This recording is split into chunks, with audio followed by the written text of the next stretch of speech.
ماہ ربیع الاول کی مناسبت سے دو باتیں عرض کرنا چاہتا ہوں۔ ایک یہ کہ جشن میلاد النبی کی حیثیت کیا ہے، اور دوسری اسی ضمن میں کہ نبی مکرم صلی اللہ علیہ وسلم کی تعظیم اور ادب کیا ہے۔ امید کرتا ہوں کہ خالی الذہن ہو کر مسلکی تعصبات کو پس پشت ڈال کر اعتدال سے سماعت فرمائیں گے تو انشاءاللہ حقیقت عیاں ہوگی۔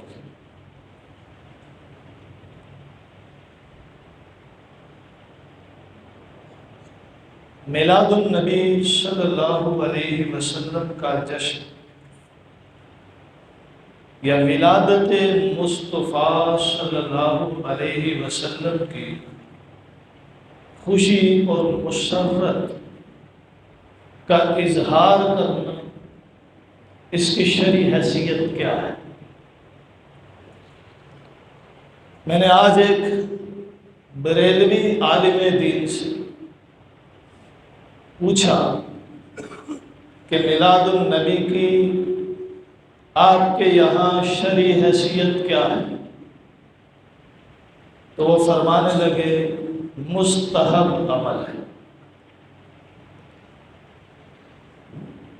یہ بریلوی علماء خود اس بات کو تسلیم کرتے ہیں۔ سب سے پہلا درجہ کسی بھی عمل کا شرعاً مباح ہونے کا ہوتا ہے۔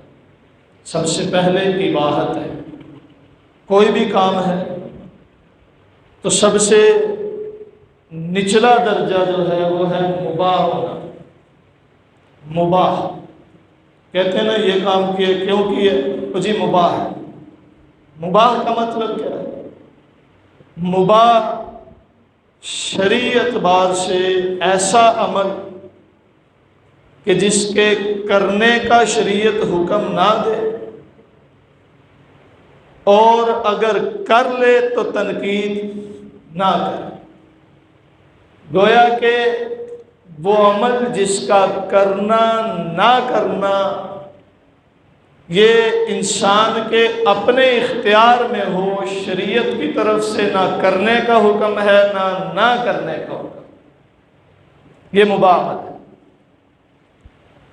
اب مباح سے آگے دو راستے نکلتے ہیں، ایک جواز کی طرف، دوسرا عدم جواز کی طرف۔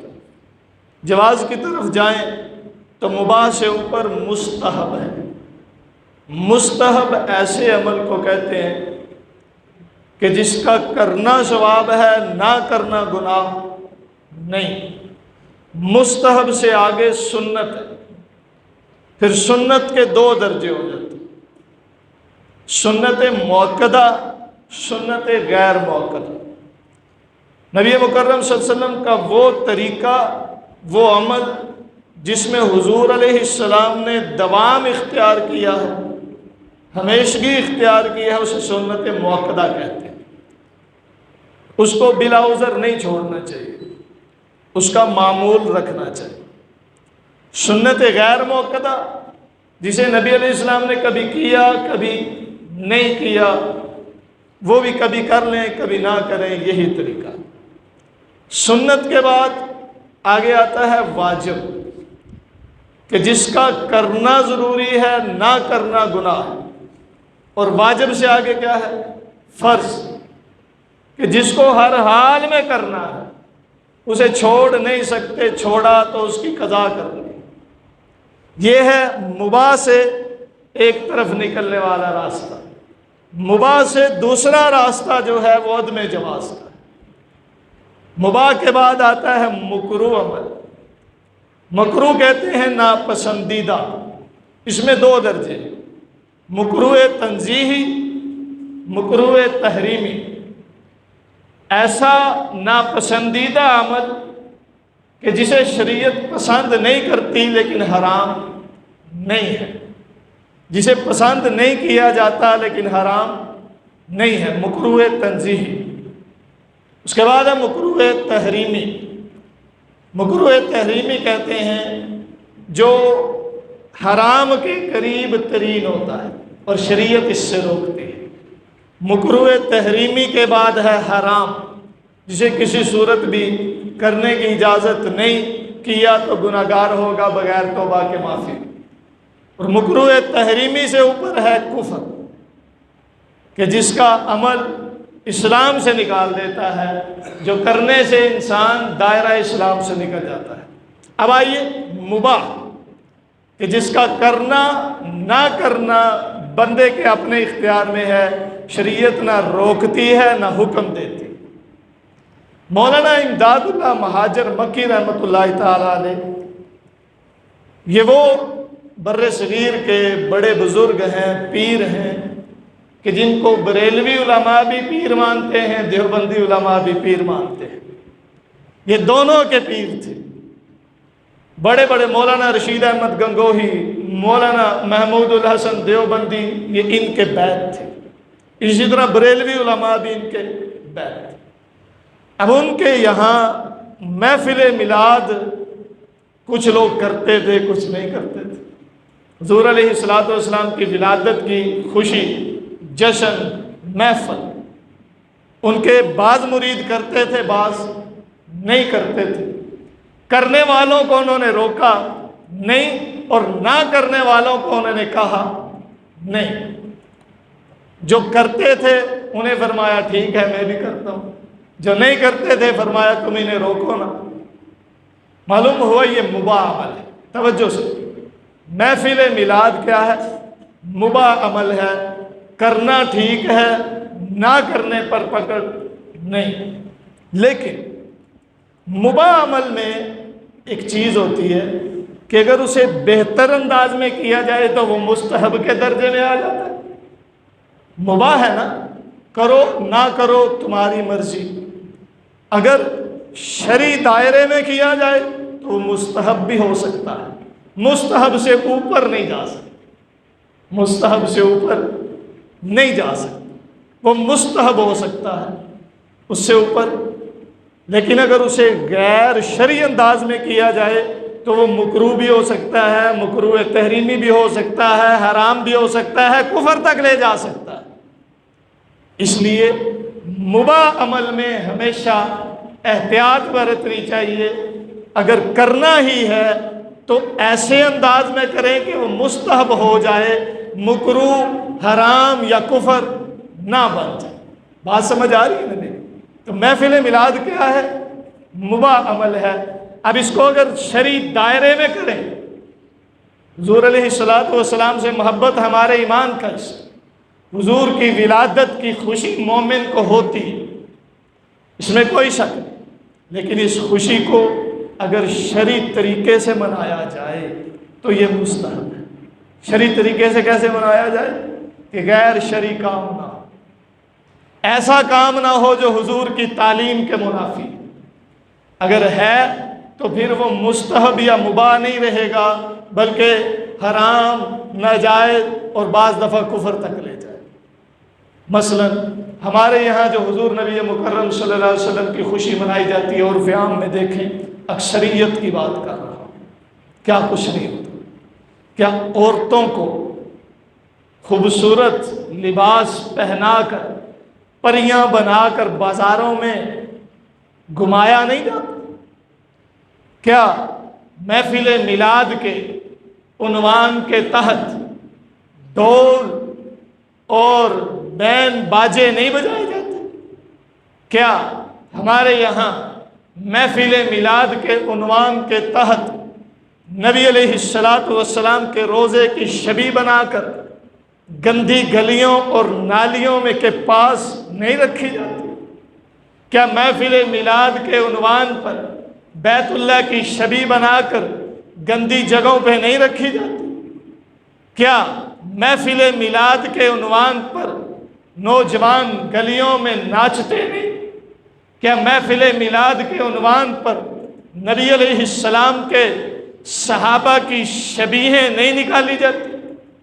یقیناً یہ ساری خرافات کی جاتی ہے۔ تو اس صورت میں محفل میلاد مستحب بھی نہیں، مباح بھی نہیں، بلکہ حرام ہے۔ یہ کیا ہے؟ حرام ہے، اور یہ میں نہیں کہتا، یہ بریلوی عالم دین کے فتوے کے تحت آپ کو بتا رہا ہوں۔ آج بریلوی علماء اس پر سنجیدگی سے غور کر رہے ہیں اور روک رہے ہیں کہ یہ خرافات بند کریں، حضور علیہ السلام کی ولادت کی خوشی منائیں، نوافل پڑھیں، خیرات کریں، اللہ کے رسول صلی اللہ علیہ وسلم پر درود و سلام بھیجیں، قرآن کی تلاوت کریں، نبی کی تعلیمات کے مطابق اپنے آپ کو ڈالیں۔ یہ محفل میلاد ہے۔ حقیقت میں محفل میلاد کے عنوان پر بے غیرتی، بے حیائی، لا دینی اور ایسی خرافات کو فروغ دینا اور یہ سمجھنا میں ثواب کر رہا ہوں، تو یہ ثواب نہیں ہے۔ یہ مباح عمل کیا ہو جائے گا؟ ناجائز ہو جائے گا، حرام ہو جائے گا۔ اور بعض دفعہ ایسے عمل کیے جاتے ہیں جن سے کفر کا خدشہ پیدا ہو جاتا ہے۔ تو محفل میلاد کریں لیکن شرعی دائرے میں، اور وہ کیا ہے؟ لوگوں میں خیرات کریں، نوافل پڑھیں، آپ قرآن کی تلاوت کریں، حضور علیہ السلام پر کثرت سے درود و سلام بھیجیں، حضور جو مشن لے کر آئے ہیں اس مشن کو اپنی عملی زندگی میں لانے کا عزم مصمم کریں۔ یہ حضور سے سچی محبت ہے۔ یہ جو گلیاں سجانا، لائٹیں وہ بھی چوری کی کنڈے لگا کر، یا لوگوں سے راستے بند کر کے زبردستی پیسے نکلوانا اور یہ سمجھنا کہ ہم عشق کر رہے ہیں، حضور سے محبت کر رہے ہیں، تو یہ محبت ہے۔ یہ حضور علیہ السلام کے دین کا مذاق، یہ حضور کی ولادت کا مذاق۔ چوری کی لائٹ استعمال کرنا اور پھر اسراف اور فضول خرچی، کہ جہاں ضرورت ہی نہیں ہے وہاں پیسہ خرچ کیا جا رہا ہے۔ اللہ تعالیٰ قرآن مقدس میں فرماتے ہیں ان اللہ لا يحب المسرفین، جو اسراف کرنے والے ہیں اللہ ان کو پسند ہی نہیں کرتا۔ تو فضول خرچی سے بچے، ناجائز امور سے بچے، غیر قانونی کاموں سے بچے۔ اور دوسری بات، نبی مکرم صلی اللہ علیہ وسلم کی تعظیم اور آپ کا ادب ہر مومن پر لازم ہے۔ قرآن مقدس میں بار بار اس بات کی تلقین فرمائی گئی، بلکہ اگر اسلوب قرآنی میں غور کریں، آپ دیکھیں کہ قرآن مقدس میں اللہ تعالیٰ نے انبیاء علیہم الصلوات و تسلیمات کو مخاطب کیا، یا ابراہیم اے ابراہیم، یا نوح اے نوح، یا داؤد اے داؤد، یا زکریا اے زکریا، یا یحییٰ اے یحییٰ، یا موسیٰ اے موسیٰ، یا عیسیٰ اے عیسیٰ۔ ان سب کے نام اللہ نے پکارے ہیں قرآن مقدس میں۔ بتایا کہ میں نے نوح کو اس طرح بلایا، میں نے ابراہیم کو اس طرح بلایا، میں نے اسماعیل کو اس طرح بلایا، میں نے موسیٰ کو اس طرح بلایا، میں نے عیسیٰ کو اس طرح بلایا۔ لیکن پورے قرآن میں کہیں بھی یا محمد نہیں، پورے قرآن میں کہیں بھی حضور کا نام لے کر اللہ نے نہیں بلایا۔ نام آیا ہے لیکن مخاطب کے طور پر نہیں، خبر کے طور پر۔ محمد الرسول اللہ والذین معہ اشداء، محمد اللہ کے رسول ہیں۔ خطاب نہیں کیا اللہ نے، حضور کو نام لے کر اللہ نے پکارا نہیں۔ کیسے پکارا؟ یا ایہا النبی، اے میرے نبی، یا ایہا الرسول، اے رسول، یا ایہا المدثر، اے مدثر، یا ایہا المزمل، اے مزمل۔ اللہ تعالیٰ نے صفات سے حضور کو خطاب کیا ہے، نام سے نہیں کیا۔ یہ ادب سکھایا ہے کہ جب خالق کائنات نبی کا نام لے کر نہیں بلاتا تو تم نبی کا نام لے کر کیسے بلاتے؟ فرمایا یا ایھا الذین آمنوا لا ترفعوا اصواتکم فوق صوت النبی ولا تجہروا له بالقول، اے ایمان والو نبی کے سامنے اپنی آواز اونچی نہ کرو اور نبی کو ایسے نہ بلاؤ بعضکم لبعض، جیسے تم آپس میں ایک دوسرے کو پکارتے ہو بلاتے ہو۔ لا تجعلوا دعاء الرسول بینکم کدعاء بعضکم بعضا، تم نبی کو ایسے نہ پکارو جیسے آپس میں ایک دوسرے کو پکارتے ہو۔ ان تحبط اعمالکم وانتم لا تشعرون، کہیں ایسا نہ ہو کہ تمہارے عمل ضائع ہو جائیں اور تمہیں پتہ بھی نہ چلے۔ تو نبی کی تعظیم یہ کہ جب ان کو پکارو تو نام لے کر نہ پکارو، دوسرا ان کے سامنے اونچی آواز میں نہ بات کرو، تیسرا نبی علیہ السلام کو پکارتے ہوئے جیسے آپس میں ایک دوسرے کو پکارتے ہوئے ایسے نہ پکارو۔ حضور علیہ السلام کہ صحابہ کرام جب آپ علیہ السلام پر یہ آیت اتری، اس کے بعد اس قدر محتاط ہوئے کہ آپ کے سامنے سرگوشی کیا کرتے تھے۔ حضرت عمر رضی اللہ تعالیٰ عنہ اتنے ڈرتے تھے اس آیت کے نزول کے بعد کہ بڑی آہستہ آواز سے بات کرتے، حتیٰ کہ حضور علیہ السلام بعض دفعہ حضرت عمر سے دوبارہ پوچھتے کیا بتایا ہے، ذرا اونچی بولو۔ ابو بکر صدیق رضی اللہ تعالیٰ عنہ کان کے پاس جا کر آواز نکالتے کہ کہیں میری آواز اونچی نہ ہو۔ حضور علیہ السلام کی تعظیم اور ادب کا اتنا لحاظ تھا۔ ثابت بن قیس رضی اللہ تعالیٰ عنہ جنہیں خطیب النبی کہا جاتا ہے، یہ حضور کے سرکاری خطیب تھے، بڑی اونچی آواز تھی، بلند آواز میں گفتگو کرتے تھے۔ جب یہ آیت اتری تو اپنے گھر میں بیٹھ رہے، چند دن نہ آئے، حضور نے پوچھا ثابت کہاں ہے؟ اللہ کے رسول وہ یہ سمجھتے ہیں کہ میرے عمل ضائع ہو گئے اس لیے کہ میں اونچی بولتا ہوں۔ حضور نے فرمایا نہیں، وہ تو جنتی ہے، اسے بلاؤ۔ اس قدر حضور علیہ السلام کی تعظیم اور ادب کا لحاظ رکھتے تھے۔ یہ بات میں اس لیے کر رہا ہوں، ابھی چند دن پہلے روضہ رسول کے سامنے صلی اللہ علیہ وسلم ایک گروہ بلند آواز سے نعرے لگا رہا تھا، آمد مصطفیٰ مرحبا مرحبا، روضہ رسول کے سامنے نعرے بازی ہو رہی ہے۔ حضرت عمر رضی اللہ تعالیٰ عنہ کے دور میں دو آدمی مسجد نبوی میں اونچی آواز میں باتیں کر رہے تھے۔ حضرت عمر رضی اللہ تعالیٰ عنہ کو غصہ آیا، فرمایا ادھر کہاں سے آئے؟ کہنے لگے طائف سے آئے۔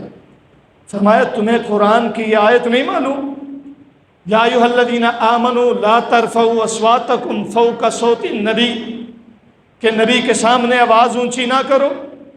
تم حضور کے دربار میں آ کر اونچی بولتے، جس طرح حضور کی زندگی میں آپ کے سامنے اونچی بولنے کی اجازت نہیں، اسی طرح حضور کے وصال مبارک کے بعد آپ کی مسجد میں آپ کے روضے مبارک کے سامنے اونچی آواز میں بولنے کی اجازت نہیں ہے۔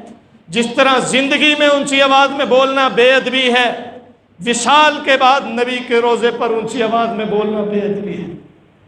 روضہ رسول پر یہ تحریر کی گئی ہے آیت کہ یا ایھا الذین آمنوا لا ترفعوا اصواتکم فوق صوت النبی، وہاں ہزاروں کا مجمع ہوتا ہے لیکن کسی کی آواز کانوں میں نہیں پڑتی، اس قدر ادب کا لحاظ رکھا جاتا ہے۔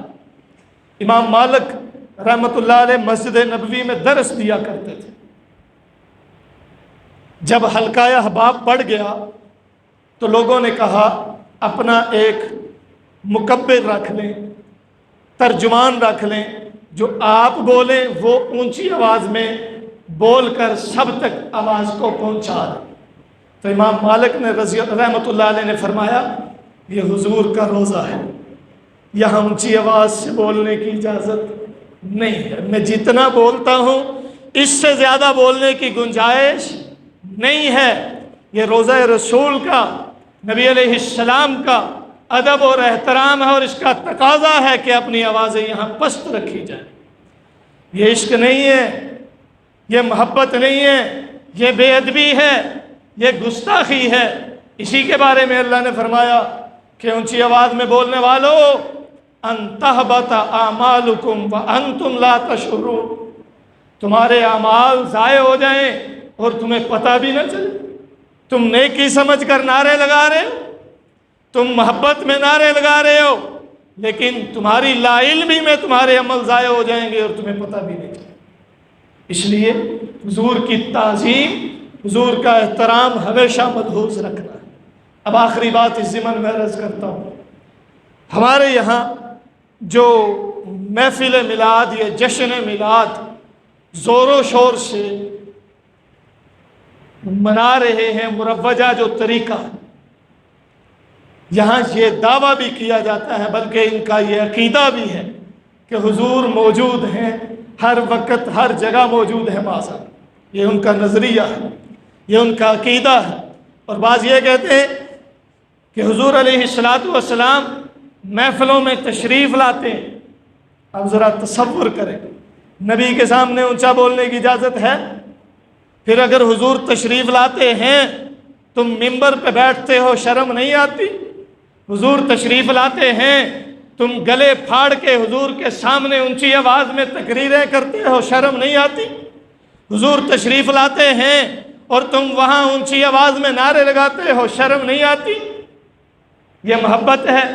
یا تو عقیدہ بدلو یا پھر آوازیں بند کرو، کیونکہ اللہ فرماتا ہے حضور کے سامنے آواز بلند نہیں کرنی۔ یا یہ عوام کو بتاؤ کہ ہم اس لیے اونچی بول رہے ہیں، ہم اس لیے ممبر پہ بیٹھے ہیں، ہم اس لیے نعرے لگاتے ہیں کیونکہ حضور یہاں نہیں آتے، حضور یہاں نہیں آتے۔ یہ بھی کہتے ہو کہ حضور تشریف لاتے ہیں اور پھر خود ممبر پہ بھی بیٹھتے ہو۔ یہ دوگلی بات سمجھ میں نہیں آتی، یہ دوگلی بات سمجھ میں نہیں آتی۔ چاہتے کیا ہو؟ یا عشق کا دعویٰ کرو اور اس پر پورے اترو، یا پھر دعوے سے دستبردار ہو جاؤ۔ تو عزیزان گرامی قدر، دو باتیں میں نے عرض کی ہیں۔ ایک یہ کہ محفل میلاد منانا مباح عمل ہے۔ مباح کس کو کہتے ہیں؟ کریں تو بھی ٹھیک، نہ کریں تو بھی ٹھیک، کرنے والا نہ کرنے والا برابر ہے، مواخذہ نہیں۔ ہاں اگر کرنے والا، محفل میلاد منانے والا حضور علیہ السلام کی تعلیمات کے مطابق آپ پر درود و سلام بھیجتا ہے، آپ کی ولادت کی خوشی میں خیرات کرتا ہے، تو وہ مستحب عمل کر رہا ہے۔ وہ کیا کر رہا ہے؟ مستحب عمل۔ اور اگر تعلیمات اسلام کے منافی عمل کرتا ہے تو پھر وہ حرام کر رہا ہے۔ ایسے کام کرنے سے بہتر ہے کہ تم کرو ہی، تم کرو ہی۔ اور یہ میرا فتویٰ نہیں، بریلوی علماء کا فتویٰ ہے۔ ان کے نزدیک محفل میلاد منانا کیا ہے؟ مستحب عمل ہے، اور مستحب عمل نہ کرنے والے کو کچھ نہیں کہا جاتا۔ نفل ہے نا، نفل پڑھنا کیا ہے؟ مستحب۔ کوئی پڑھتا ہے ثواب، نہیں پڑھتا تو وہ گناہگار ہے، وہ گناہگار ہے۔ نفل نہ پڑھنے والا گناہگار ہے؟ نہیں، وہ شیطان ہے، وہ ابلیس ہے، اسے گالیاں دی جائیں گی، اسے برا بلا کہا جائے گا۔ اور تمہارے یہاں تو حضور کی تعریف سے زیادہ نہ منانے والوں کو گالیاں دی جا رہی ہوتی۔ ان محفلوں میں نبی علیہ السلام کی محبت کی بات کرنا، نبی کی تعلیمات کو بیان کرنا، اس سے زیادہ ان کو گالیاں دی جا رہی ہوتی ہیں جو میلاد نہیں منا رہے، اپنے ہی فتوے کے خلاف عمل کرتے ہیں۔ تو یہ میلاد منانا اچھی بات ہے، بشرط یہ کہ دائرہ شریعت میں ہو۔ اگر دائرہ شریعت سے باہر ہے تو پھر کیا ہے؟ حرام ہے، پھر کیا ہے؟ باعث گناہ ہے، پھر کیا ہے؟ قابل مواخذہ ہے۔ اور دوسری بات، نبی کی تعظیم اور احترام یہ فرض ہے، میلاد مستحب ہے۔ تعظیم کیا ہے، ادب کیا ہے، فرض ہے۔ اللہ نے قرآن مقدس میں بارہا اس بات کی تعلیم دی ہے، اور اسلوب قرآنی بھی یہ بتاتا ہے کہ نبی کی تعظیم کرو، نبی کا احترام کرو۔ اب جہاں احترام سے پھرے سوئے ادب عمل ہوا تو پھر سارے عمل ضائع ہوں گے، غارت چلے جائیں گے۔ اس لیے نبی علیہ السلام کی محفل میں اس بات کو ملحوظ رکھنا ضروری ہے کہ اگر حضور آئے ہیں تو پھر تم نہ اسٹیج پہ چڑھو نہ آواز نکالو۔ اگر عقیدہ یہ ہے کہ وہ نہیں آتے پھر جتنی مرضی تقریریں کرو۔ میرا یہ عقیدہ ہو کہ حضور حاضر ناظر ہیں تو واللہ میں یہاں نہ بیٹھوں، میں یہاں نہ بیٹھوں۔ حضور ہوں اور میں ممبر پہ بیٹھوں، میں یہ گستاخی نہیں کر سکتا۔ میں آواز بھی نہ نکالوں کہ حضور ہوں اور میں تقریر کروں، ایسا بھی نہیں کر سکتا۔ میرا یہ عقیدہ ہے کہ حضور اپنے روزے میں محو استراحت ہیں، وہاں جائیں، حضور علیہ السلام پر درود و سلام بھیجیں آہستہ آواز، وہاں درود و سلام بھی آہستہ۔ بلکہ ابھی ایک بریلوی عالم دین کا فتویٰ پڑھ رہا تھا کہ جب روزہ رسول پہ جاؤ تو آہستہ آواز میں درود و سلام بھیجو، کیونکہ بلند آواز سے اللہ نے منع فرمایا ہے۔ مسجد نبوی میں روزہ رسول کے سامنے بیٹھو تو الصلاۃ والسلام علیک یا رسول اللہ کا ورد جاری رکھو کہ حضور وہاں خود سنتے ہیں، اور اگر یہاں سے ہم پڑھیں تو پھر فرشتے پہنچاتے ہیں۔ یہ ہمارا عقیدہ ہے۔ اللہ تعالیٰ سمجھنے عمل کرنے کی توفیق بخشے۔ وآخر دعوانا